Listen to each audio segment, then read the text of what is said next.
So today we're going to talk a lot about appreciative inquiry and how it applies to adult education. Back in 2016, there was a study released that indicated that adult students participating in GED programs required a supportive team, a motivated mindset of determination, and a long-term goal for a better future.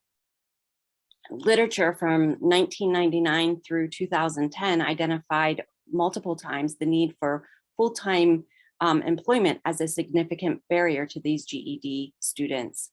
It impacted their ability to participate in the programs as well as complete the programs. The studies found that when instructors contacted students after they had missed several classes, students would return to class between a rate of 25% and 78%, returning back to the class participation and engaging in instruction. Utilizing the appreciative inquiry approach in the classroom and as team leadership naturally makes sense to improve student attendance and program completion for the adult students, all while considering the implications of the adult learning theory. So a little bit about who I am to introduce myself. Again, I'm Dr. Stacy Taylor. I am currently serving the role as Vice President of Education at a facility in Pennsylvania called Hoffman Homes for Youth.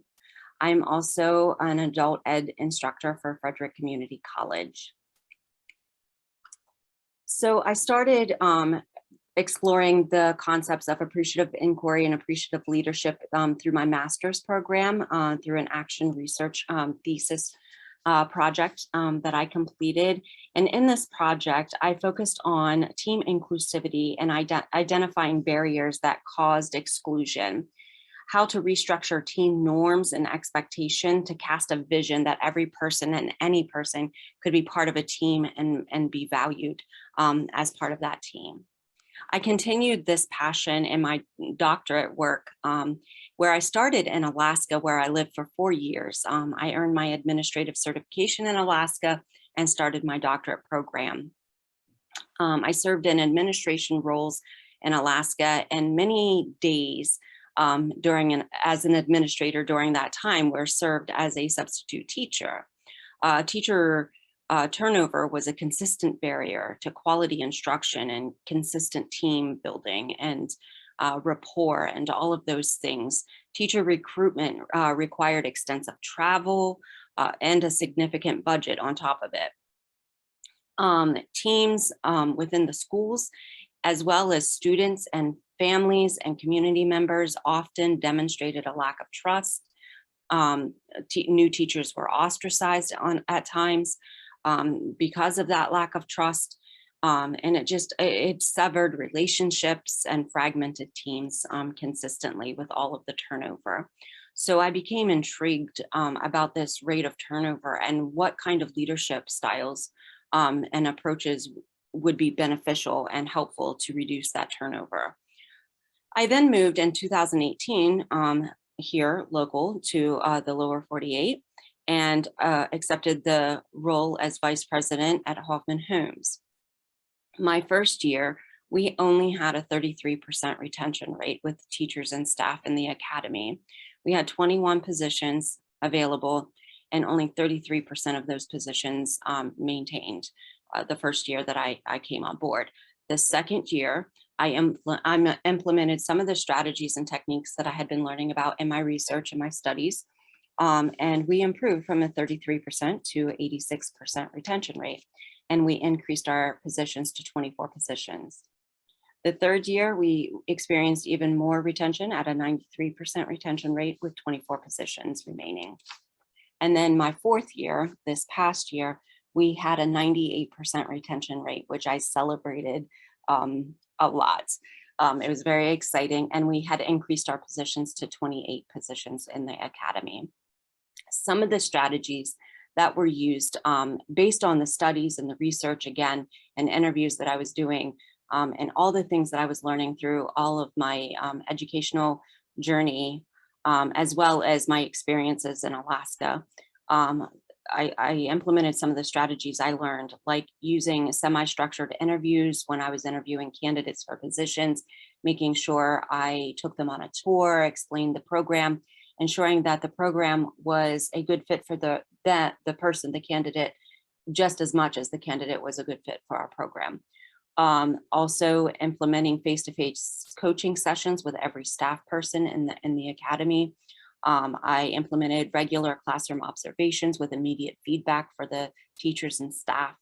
And I also started implementing teacher evaluations, which are typical in traditional school settings, but were not happening in this setting when I came on board. So we included that. And the teachers and the staff really demonstrated an appreciation and an eagerness to receive that feedback. They shared with me that they desired opportunity for growth, and they wanted to know, you know, the areas where they should set goals and strive to become better. So that was very helpful. And also another strategy that we used were surveys intermittently throughout the school year, seeking staff insight and input. It allows the teams to, you know, have a voice and to feel heard and to be part of the decision-making process school-wide. That's just a little bit about me, a little bit about how I started engaging with appreciative leadership and my educational journey and experiences. All right, so my why has been building. Like I said, it really started when I was doing my action research and my master's program, but it has continued to grow and expand. And today, what I can say my why is building effective teams. That's just a short way of saying it. High turnover rates, it weakens performance integrity.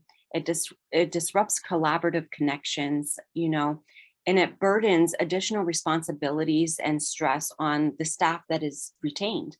And it also creates financial deficits for the organizations that you're working in, for recruitment, hiring, training, and all of those things that we have to do when we bring new people on board.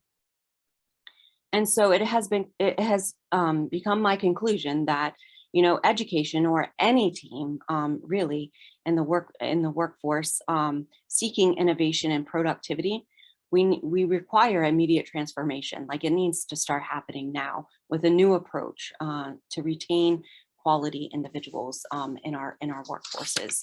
And my focus happens to be the field of education. So now I've talked a lot about me, and I know this is a webinar, so our interaction is limited. But first of all, I would like you all just in the chat box real quick to send me a why or a yes or a thumbs up or whatever you can access there in the chat box to let me know how, if you personally or someone close by or connected to you has been affected by what we are now terming the staffing crisis of America. How many of you have been impacted by high turnover and this staffing crisis? Just give me a little feedback there in the chat box.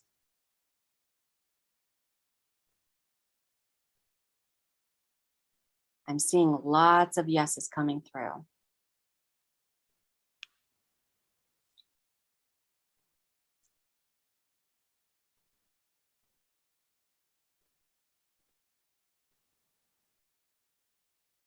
Okay. All right. So that turnover, it can be impactful to your organizations, students, like I said, the collaborative connections on teams and things like that. So, and it seems to be becoming more and more of a problem as the days go on. So I know in my organization, for my full-time job, it has become a huge focus and a priority of conversation and strategizing on how we're going to address this staffing shortage and staffing crisis.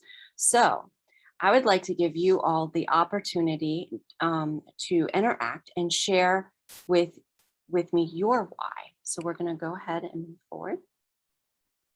So what is your why? I've shared with you my why, but to invest in today's workshop and today's webinar, identifying your why and getting in touch with your purpose will be very helpful as we move forward. So I'm going to give you about maybe 10 minutes to work on some reflection questions. Doug, I'm going to ask you to go ahead and put the first Google form in the chat box. Doug will put a link in the chat box that you can click on, and you'll be able to answer 10 questions that will help you reflect on and discover your why for as of today. Now, these are always shifting and shaping as we grow and experience new things. Okay, but for today, if you just kind of answer these 10 reflective questions about you and your life on the Google form. And then at the end, question 11 on the Google form will say, reflect on the responses you've given, and what are some of the empowering words that have been repeated in your responses, and then use that to kind of formulate a statement, a why statement, your purpose statement.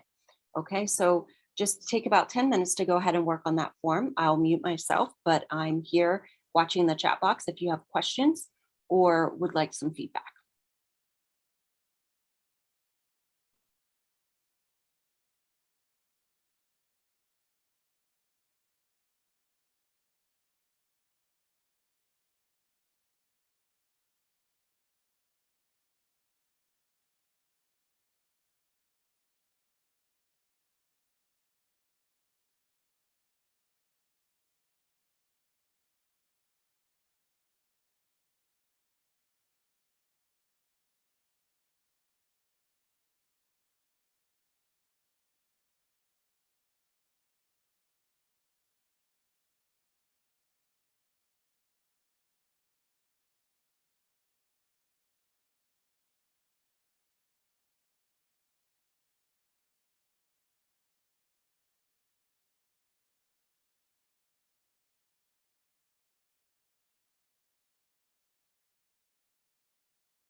Okay, as some of you may be starting to finish up your questions, if you would like to share, if you feel comfortable sharing with the group, your why statement, your purpose statement, go ahead and type it out in the chat box and share your why with the group.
All right, in about 2 more minutes, I'll be moving forward with the slides, but you can continue working on your form if you need to.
Okay, I'm going to go ahead and move forward with the slide deck. But as I mentioned, you can go ahead and continue working on the form if you need to. So as we discover and reflect on our why, our purpose in our professions, in our journeys, I wanted to share this video with all of you. This young person's journey and how getting her GED changed her life, and kind of just give you some accolades and maybe a thank you. If you could just take a minute to own this testimony to your own life and how you've contributed to the young people around you. Um, My name is Ashley Tedford. I'm originally from Texas, and I dropped out of high school in the first day of my junior year.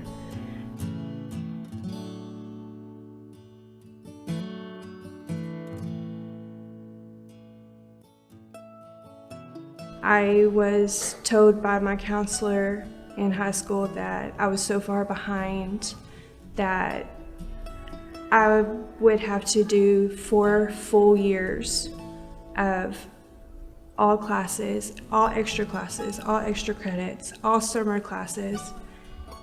I didn't know what I needed to do to fix it, so I just quit. My life-changing moment was when my oldest son was born. He woke me up, so to speak. He woke me up. And I knew he was 2 years old when I got the epiphany that I needed to better myself. He was crawling around and playing with toys, and I looked at him, I said, "Mom's gonna make you proud."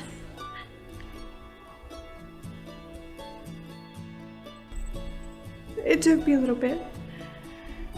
It took me a while, but I was able to do it. He's very proud of me now. Receiving my GED has made everything better. I'm not scared anymore.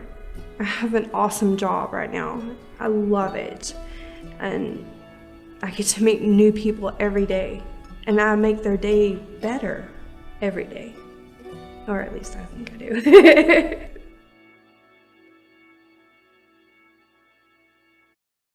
Okay, so I just thought that was a pretty powerful video, and I wanted to share that with all of you, and to kind of reinforce the power of building community and building on strengths and empowering others to reach their goals. My name is Ashley Tedford.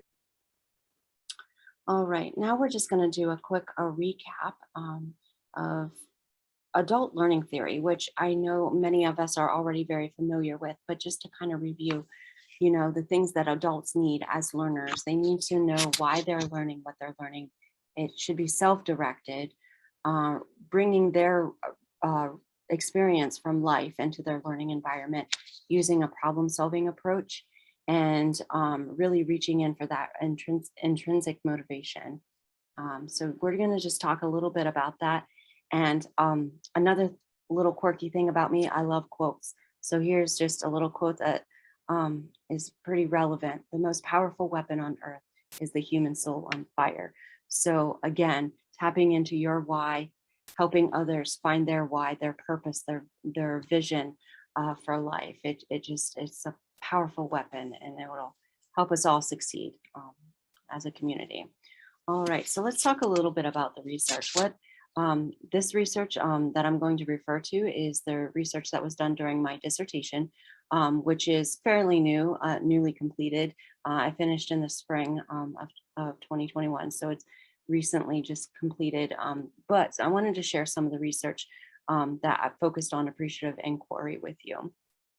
So I collected data through semi-structured interviews, and the results of that data were coded and categorized to identify patterns and common themes.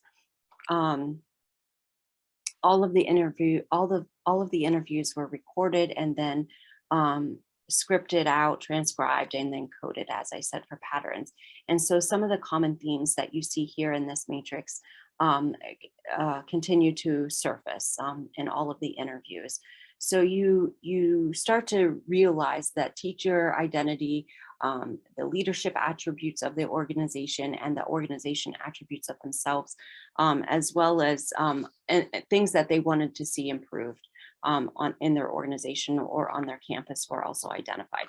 So, this feeling of culture of care, appreciation, feeling supported, feeling connected, those are all things that continue to surface over and over again throughout the research. This is an example of a stay interview, which is the form of semi-structured interview that was used. Stay interviews are casual. They're used with high-performing team members on a voluntary basis. It is not a performance evaluation. They're used to identify trends of employment. It can be used or implemented, facilitated one-on-one with a supervisor, an HR representative, or it can be a multi like a multi-person survey. You could use like Google Forms or SurveyMonkey, things like that.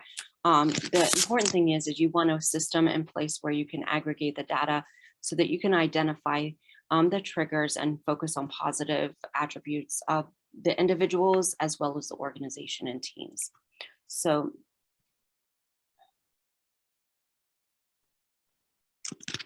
all right.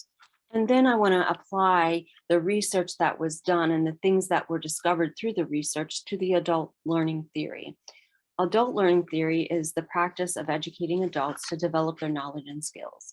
And we have these 5 elements of adult learning theory. Problem solving, it needs to be experiential and involve the adult students' experiences. There needs to be an intrinsic motivation to learn, a readiness to learn, and self-directed.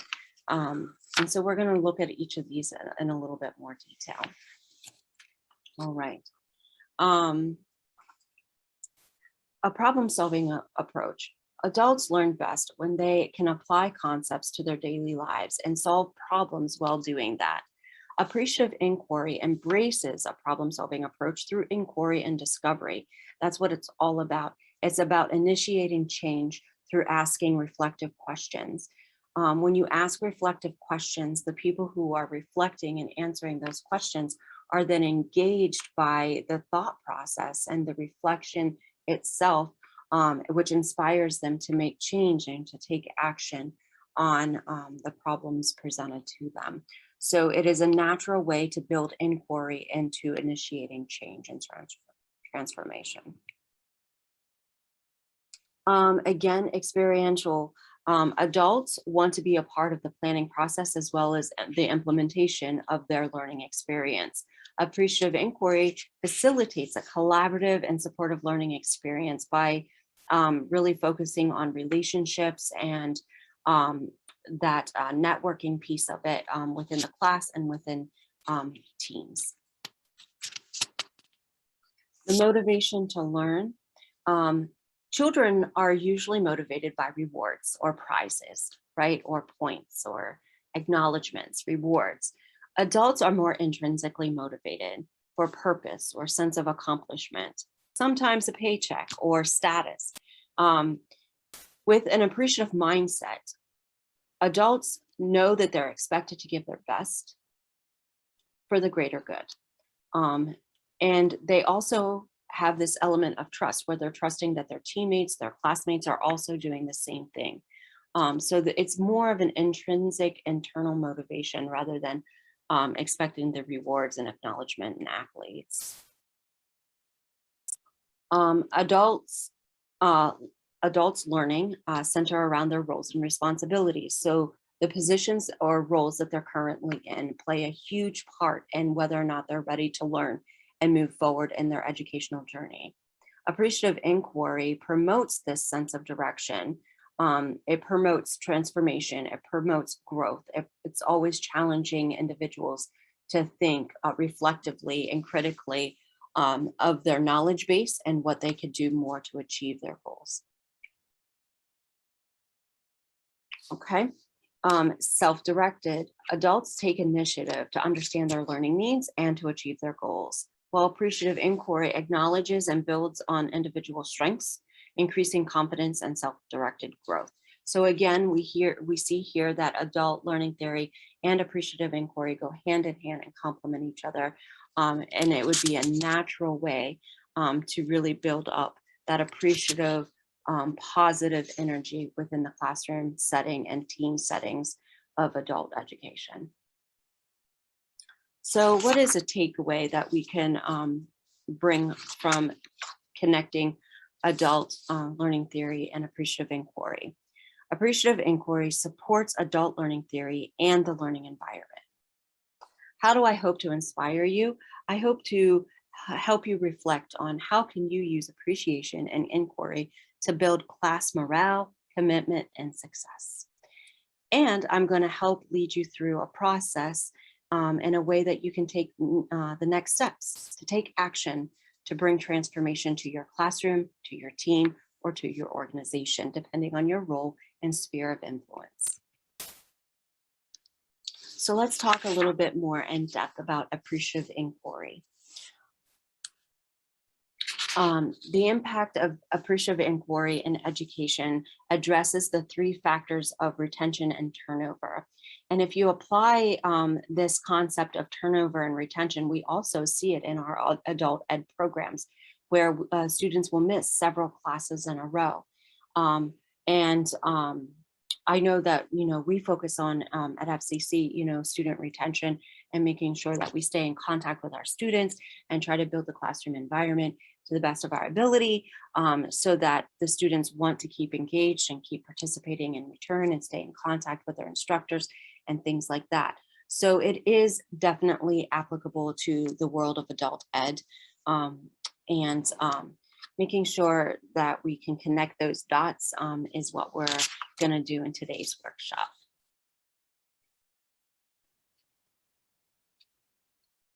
Okay, so defining appreciative inquiry. Appreciative inquiry is constructing a shared future and enacting human systems by asking the right questions. And David Cooper Ryder is a founder of Appreciative Inquiry. And so I'd like to talk about the outcomes of appreciative inquiry. It turns creative potential into positive power. It creates ripples of confidence, energy, enthusiasm, and performance. Team members develop strong relationships. Team member autonomy and support is created and maintained, and it encourages positive change. All of these outcomes are definitely outcomes that we want to see in our adult ed programs as well. So we're going to talk about the 5 I's of appreciative inquiry or appreciative leadership. The first 3, we have inquiry, illumination, and inclusion. Inquiry, again, focuses around strategic questions where team members or class members share thoughts, feelings, stories of success, and ideas for the future. Okay, this sends a strong message that every person is valued and what they're thinking is cared about and can be a contribution to the team or the class. It builds on the adult learner's intrinsic motivation. Illumination, it assists individuals in understanding their strengths. It builds on their strengths and the strengths of the team. It increases confidence and encourages adult learners to be self-directed. Inclusion gives people a sense of belonging. It opens the door for collaboration and co-creation. When people feel a part of something, they care more deeply about it. The next 2 I's of appreciative leadership are inspiration and integrity. Inspiration provides a sense of direction. It gives people hope and the energy to perform at their best. This is the foundation of transformation and innovation to sustain the performance. Integrity, this is where team members know that they are there to give their best and they are trusting others to also give their best. The impact that this has on leadership is that leaders need to model, right? And so to facilitate, to establish this sense of integrity within our classrooms or on our teams, it's really imperative that leaders also model this level of integrity, that we are there to give our best and setting that expectation that for our students or for our teammates as well. This high expectation for always giving your best will automatically and naturally start building the intrinsic motivation for the class momentum. And again, another quote by John Quincy Adams: if your actions inspire others to dream more, learn more, do more, and become more, you are a leader. So I put this quote in here. It's important to me for all of us to realize, regardless of your role, if you are a student in a class, if you are the instructor of a class, if you are a team leader on a team of educators, or you are a leader of a department or a program, it doesn't matter what your official professional role is, we can all be leaders in our teams, in our classes. How we present ourselves, how we encourage and build each other up That determines. Our actions determine if we are a leader, not necessarily our professional title or role. So another resource that I often like to refer to is the Shine and Shine book, Humble Inquiry, The Gentle Art of Asking Instead of Telling. Again, it's a beautiful way to really build engagement and to facilitate this sense of belonging and confidence, and every person is valued. So this, in this book, it asks, are you asking in 360 degrees? Are you asking down? Meaning, are you asking and listening to those that learn from you, the people that you have influence over? Are you asking across? Are you willing to show your vulnerability and share with your peers, your colleagues, or your competitors? And are you asking up? Is it safe in your organization, in your environment, to raise questions, to seek more information and direction from those that you work for? So just another beautiful way to build inquiry into your learning environment or your team. Okay, so now we're going to talk about the application of appreciative inquiry, and how can we make it applicable in the work that we're doing in adult education. All right, the first step is to inquire, which we already reviewed what that means, but what does it look like? What does that mean for our work?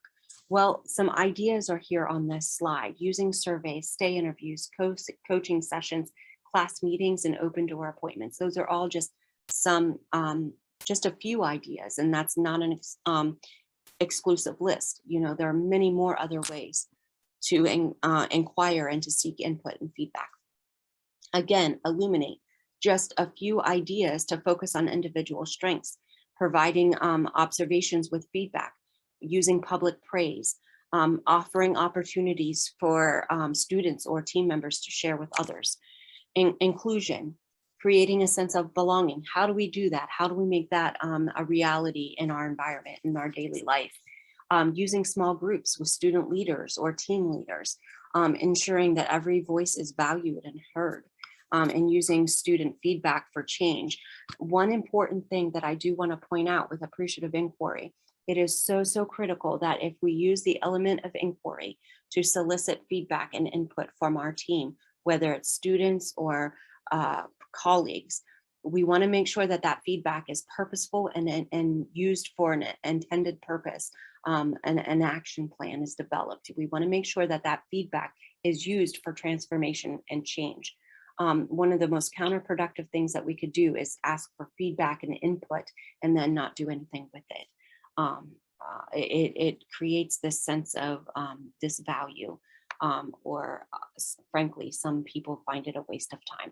So making sure that that feedback is used for purpose, for change and momentum. Inspire.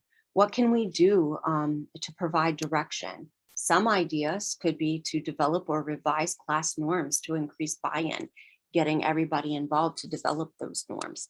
Using class meeting agendas to make sure that focus stays a priority. Incorporating the organization's mission statement in daily activities. This is also very important, especially when you're looking at it from an organization perspective. Ensuring every organization, just about every organization, has a vision statement or a mission statement.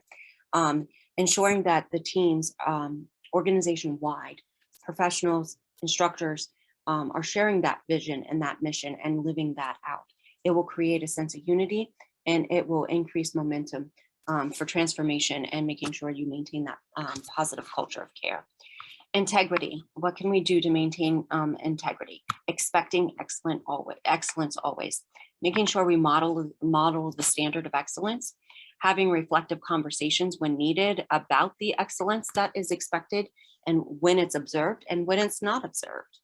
And then frequently revisiting the definition of excellence. What is the expectation in your team, in your class, in your organization of excellence? All right, so now I'm going to go ahead and get collaborative again and allow you to contribute and collaborate. You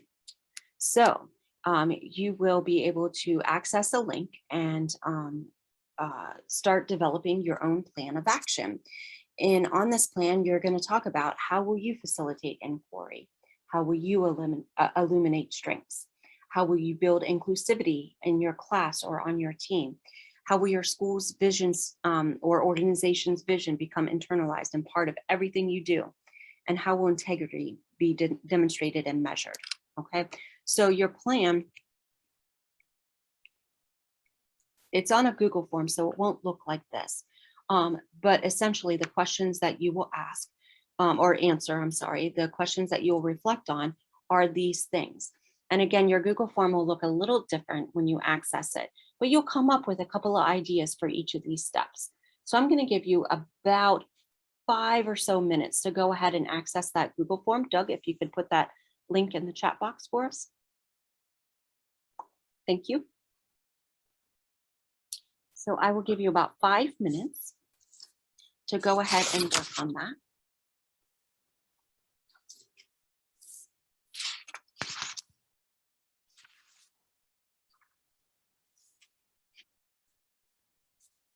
Again, I'll be sitting here watching the chat if you have any questions.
So in about 2 minutes, we'll go ahead and start wrapping up the webinar.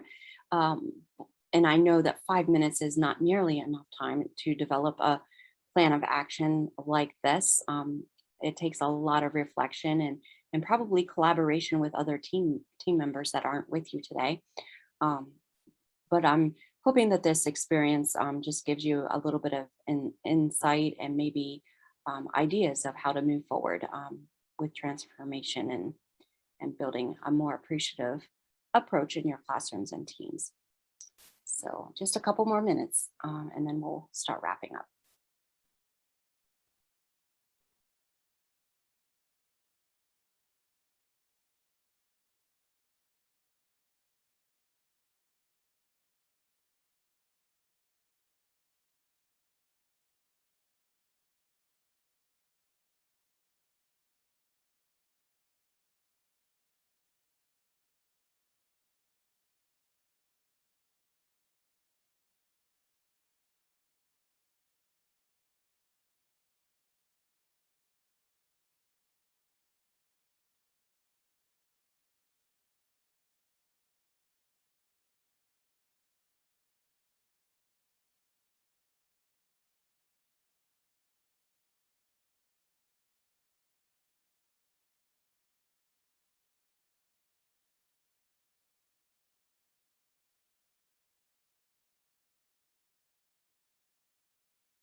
Okay, we'll go ahead and start wrapping up. Another quote that I'd like to share with you by Voltaire.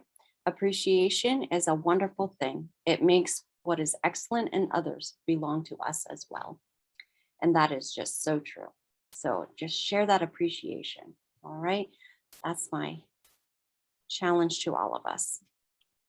All right. Now let's just do a quick collaboration as we conclude our webinar today. What does your plan look like? I just gave you 5 brief moments to try and brainstorm and come up with some ideas about your plan. Let's share out in the chat box, if you will. What does your plan look like? How's it coming along? Just give me a couple of words, maybe a phrase of how you're feeling about your plan.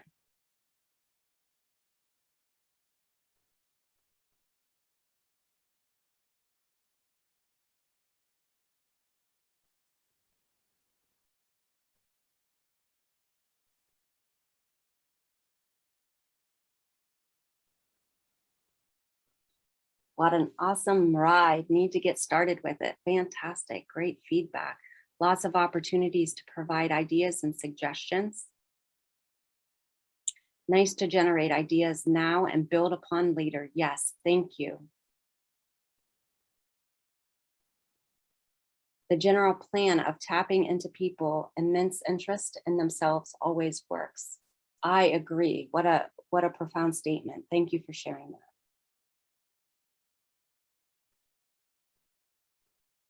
Fantastic. You can keep them coming. Keep your feedback coming. That's awesome. Doug, if you'd like to go ahead and start the poll, I know we only have a few minutes left. So if you want to start the last couple of questions for poll, and then I would also open up the chat box for you guys for any questions that you have. I'm also going to send out my email to everyone. So if you would like to have my email, if you have any questions. There's my email. Energize to consider how to incorporate more inquiry, inclusion, inspiration, etc. into lessons. Very good.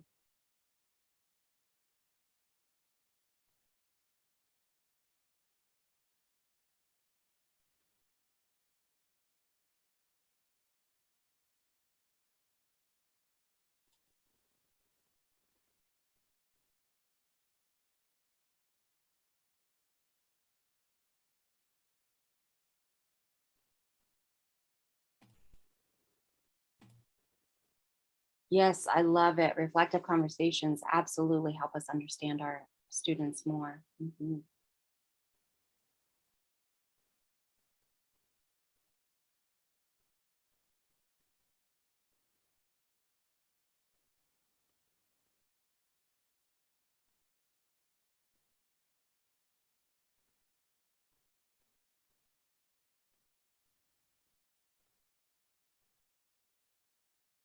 Had a formal intention for developing the team. Why? Yes. Comes back to that vision, that common mission. Yep, I love it.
All So right. it's clear to see from our poll question that a lot of our participants see that there's definitely going to have a moderate to significant impact on their programs.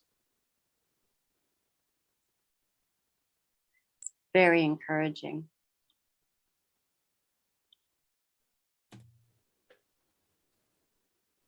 Thank you, Doug, for opening up that poll for me and letting me see the results.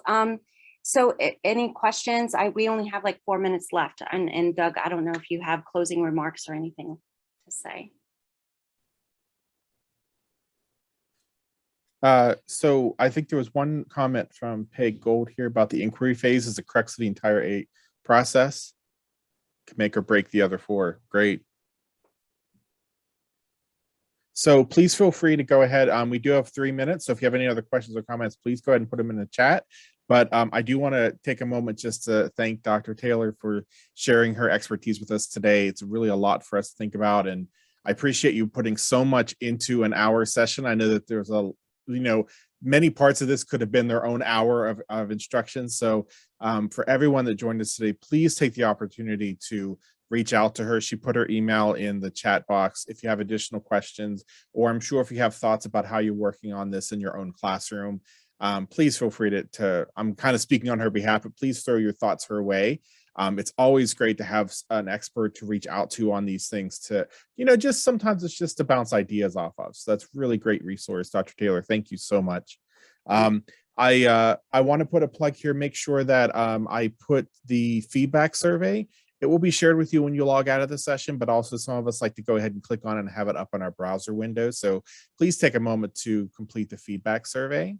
And also I want to just put a plug in for some of the other sessions going on today.